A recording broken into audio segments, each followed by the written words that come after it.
একদিন তুমি ঠিকই চলে যাবে, কারো ফোনের নোটিফিকেশন হবে ও চলে গেছে। কেউ 2 সেকেন্ড স্তব্ধ থাকবে, তারপর স্ক্রল করে আবার অন্য পোস্ট দেখবে। তোমার ঘরটায় আর আলো জ্বলবে না, তোমার ব্যবহৃত কাপড়গুলো কেউ গুছিয়ে রাখবে, তোমার প্রিয় জিনিসগুলো অযত্নে পড়ে থাকবে কোথাও। যে মানুষটাকে তুমি সবচেয়ে বেশি সময় দিয়েছ, সে হয়তো অন্য কারো সঙ্গে হাসবে। তোমার কবরের পাশ দিয়ে হেঁটে যাবে চোখে চশমা পরে, চোখে এক ফোঁটা জ্বলন আয়নি। তোমার মৃত্যু কারো জীবনের গতি বদলাবে না, দুনিয়া তার মতোই চলবে। লোকজন ঠিকই খাবার খাবে, ঘুমাবে, বিকেলে চা খেতে খেতে বলবে, বেচারা ভালো মানুষ ছিল।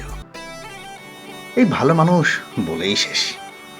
তোমার স্বপ্নগুলো, সেগুলো অর্ধেক লেখা ডায়েরির পাতায় থেকে যাবে। তোমার ভালোবাসা অপ্রকাশিত থেকে যাবে চিরকাল। তাই আজ বেঁচে থাকতে তাকে ভালোবাসো, তাকে বলো, যা করতে চাও এখনই শুরু করো, কারণ একদিন শব্দটা খুবই বিপজ্জনক।